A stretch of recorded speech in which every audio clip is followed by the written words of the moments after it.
Friends, welcome to Minha study zone. ఈరోజు మనం psychology class first పూర్వవేద కాలం నుండి స్వతంత్రం ముందు వరకు గల విద్యా విధానం గురించి ఈ క్లాస్లో మనం తెలుసుకుందాం. ఇక్కడ 4 విద్యా విధానాలు ఉన్నాయి. ఒకటి వేదకాలం, బౌద్ధ కాలం, జైన విద్యా విధానం అండ్ మధ్యయుగం ముస్లిం కాలం యొక్క విద్యా విధానం గురించి తెలుసుకుందాం. ఫస్ట్ వేదిక్ పీరియడ్ వచ్చేసి క్రీస్తుపూర్వం 1400 to 1600. ఇక్కడ దీని విద్యాభ్యాస లక్షణం ఏంటి? ఆధ్యాత్మిక జ్ఞానం, సామూహిక ప్రజ్ఞ, కలెక్టివ్ విజ్డమ్ అండ్ గురుకుల వ్యవస్థ ఇక్కడ ఉండేది. బౌద్ధ కాలంకి వచ్చి క్రీస్తుపూర్వం 6వ శతాబ్దం తర్వాత నైతిక అభివృద్ధి, అష్టాంగ మార్గం, విహారాలు మరియు విశ్వవిద్యాలయ స్థాపన ఇక్కడ జరిగింది. జైన విద్యా విధానం ఏంటి? అహింస, త్రిరత్నాల, జీవికి మోక్షం కలిగించటం. మధ్యయుగం ముస్లిం కాలంలో క్రీస్తు శకం 1192 తర్వాత ఇస్లామిక్ విద్యా వ్యాప్తి, మక్తబ్ మరియు మదర్సాలు ఏర్పాటు చేయడం జరిగింది.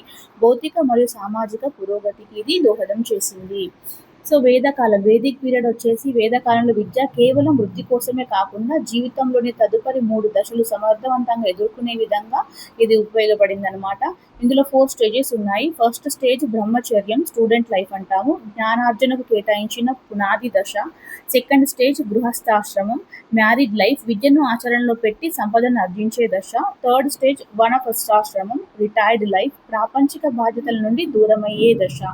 ఫోర్త్ స్టేజ్ సన్యాసాశ్రమం, సెయింట్ లైఫ్ అంట, మోక్ష సాధనకే తపస్సు చేసే తుది దశ. సో ఇక్కడ 4 వర్ణ వ్యవస్థలు ఉంటాయి: బ్రాహ్మణ, క్షత్రియ, వైశ్య అండ్ శూద్రు.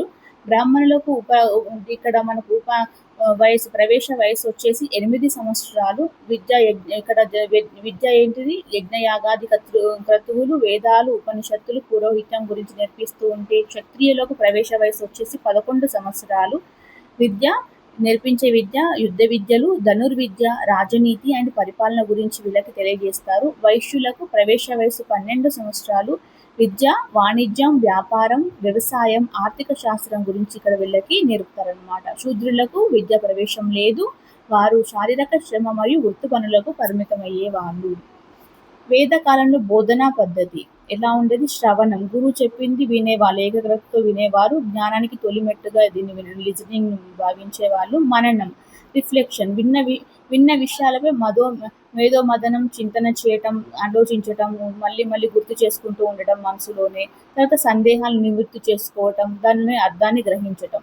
నిధిధ్యాసన, రియలైజేషన్, గ్రహించిన జ్ఞానాన్ని స్వయంగా అనుభవంలోకి తెచ్చుకోవటం, జీవితానికి అన్వయించుకుని సత్యాన్ని సందర్శించటం. ఈ 3 దశల ద్వారా విద్యార్థి కేవలం సమాచారాన్ని బట్టి పట్టకుండా స్వయం అనుభవంతో నిజమైన జ్ఞానాన్ని పొందేవాడు. బౌద్ధ కాలంలో విద్యా విధానం ప్రజాస్వామ్య విద్యా విధానం ఉండేది. కుల మత భేదాలనేవి ఏవీ లేకుండా అందరికీ విద్యా అవకాశాలు ఇక్కడ మనకి అందుబాటులోకి రావటం జరిగింది. ఇక్కడ విహారాలు, జ్ఞాన కేంద్రాలు ఏంటి? గురుకులాల స్థానంలో వారి మఠాలు, విహారాలు విద్యా కేంద్రాలుగా మారాయన్నమాట. ప్రపంచ స్థాయి విశ్వవిద్యాలయాలు నలంద, తక్షశిల, విక్రమశిల వంటివి అంతర్జాతీయ విద్యార్థులను ఆకర్షించాయి. నలందలో 2000 మంది గురువులు, 10,000 మంది విద్యార్థులు ఉండేవాళ్ళు. దీని యొక్క లక్ష్యం అష్టాంగ మార్గం ద్వారా అజ్ఞానాన్ని పోగొట్టి నైతిక అభివృద్ధిని సాధించటం. నెక్స్ట్ బౌద్ధ విద్యా ప్రయాణం. ఉపసంపద 20 సంవత్సరాల వయసులో ఇది జరుగుతుంది. 10 మంది బౌద్ధ సన్యాసుల సమక్షంలో జరిగే ఉన్నత విద్యా ప్రవేశం, సన్యాసి దీక్ష. లక్ష్యం వచ్చేసి అధికారిక బౌద్ధ భిక్షువుగా, మాంక్గా మారటం. పబ్బజ అనే ఒక సెరమనీ స్టార్ట్ చేస్తారు. అంటే స్కూల్ ప్రారంభ దశ అనమాట. విద్య ఆరంభించే ముందు చేసే సెరమనీని పబ్బజ అంటాము. దీని వయస్సు 8 సంవత్సరాలు. ఎలా చేస్తారు? తలనీనాలు సమర్పించి పసుపు రంగు వస్త్రాలు ధరించి విహారంలో ప్రవేశిస్తారు. లక్ష్యం ఏంటి? కుటుంబ బంధాలను వదిలి బౌద్ధ సంఘంలో శ్రవణుడిగా చేరటం. నెక్స్ట్ జైన విద్యా విధానం. ఆత్మ విముక్తి మార్గం. ఇక్కడ ఫస్ట్ 3 రత్నాలు ఉన్నాయి. అంటే సమ్యక్ దర్శనం, రైట్ ఫేత్, సరైన విశ్వాసాన్ని కలిగి ఉండటం. సమ్యక్ జ్ఞానం, రైట్ నాలెడ్జ్, సరైన జ్ఞానాన్ని సముపార్జించటం. సమ్యక్ వర్తనం, రైట్ కండక్ట్, సరైన ప్రవర్తనతో జీవించటం. నెక్స్ట్ ఇవే కాకుండా పంచమహావ్రతాలు, ఈ 3 రత్నాలతో పాటు ప్రతి విద్యార్థి 5 నియమాలను పాటించాలి. ఒకటి అహింస, సత్యం, ఆస్తేయం. ఆస్తేయం మీన్స్ దొంగతనం చేయకపోవటం. అపరిగ్రహం, సంపద కూడబెట్టకపోవటం. బ్రహ్మచర్యం, ఈ 5 లక్షణాలను కూడా అతడు కలిగి ఉండాలి. జైన విధానం ప్రత్యేకంగా ఉపనయనం లాంటి తంతు లేదు. వర్ణభేదం లేకుండా అందరికీ, స్త్రీలతో పాటు అందరికీ ప్రాపంచిక మరియు ఆధ్యాత్మిక విద్యను అందించారు. మధ్యయుగం ముస్లిం కాలం నాటి విద్య ఎలా ఉండేది? అనుసంధానంగా మసీదులను అనుసంధించబడి ఉండేవి. పాఠ్యాంశాలు 3 R's: reading, writing, reasoning. Quran పఠనం ప్రధానంగా బట్టి పద్ధతి అనేది ఎక్కువగా ఉంటుంది. ప్రాథమిక భాషలు వచ్చేసి అరబిక్, పర్షియన్ భాషల్లో ఇక్కడ విద్యాభ్యాసం జరుగుతుంది. దీని యొక్క లక్ష్యం దైనందిన జీవితానికి అవసరమైన కనీస విద్య మరియు మత పరిచయం చేయటం. అండ్ లక్షణాలు: ప్రత్యేకంగా నిర్మించిన ఉన్నత విద్యా సంస్థలు. అండ్ దీని యొక్క విద్యా కాలం వచ్చేసి 10 నుండి 12 సంవత్సరాల సుదీర్ఘ విద్యాభ్యాసం జరుగుతుంది.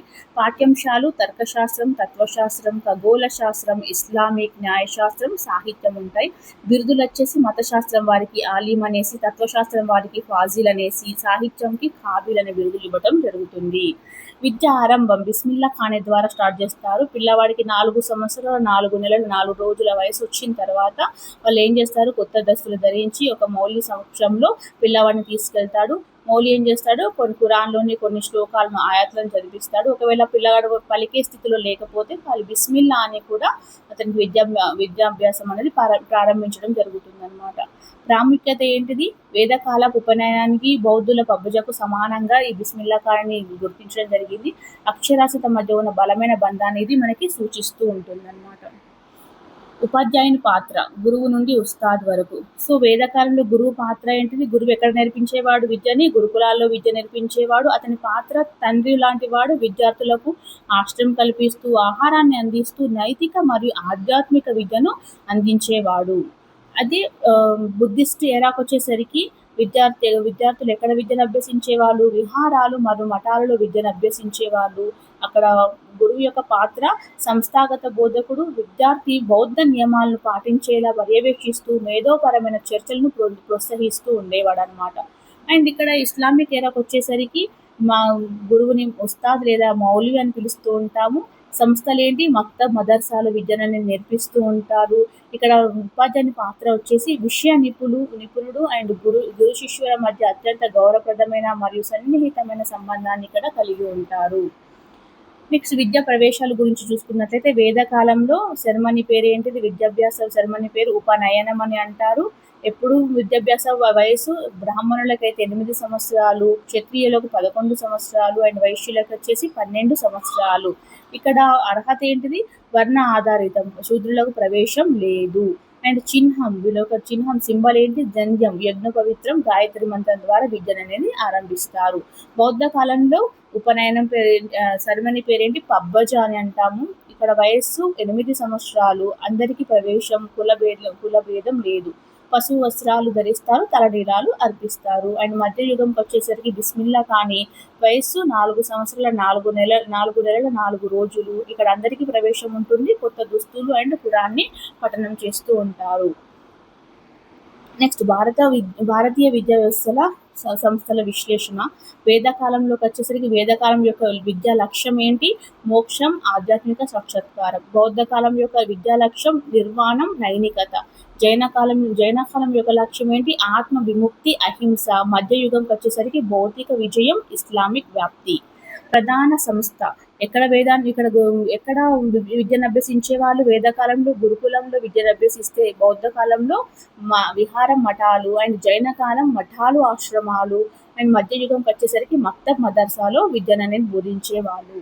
బోధనా పద్ధతి శ్రవణం, మననం, నిధిధ్యాసనం ద్వారా బోధిస్తే బౌద్ధ కాలంలో చర్చలు, తర్కం అండ్ ప్రయాణాల ద్వారా విద్యను అనేది నేర్పించేవాళ్ళు. జైన కాలంలో త్రిరత్నాల ఆచరణ ద్వారా విద్యను నేర్పిస్తే మధ్యయుగంలో బట్టి పద్ధతి, తర్కబద్ధ చర్చల ద్వారా విద్యను అనేది బోధించేవాళ్ళు.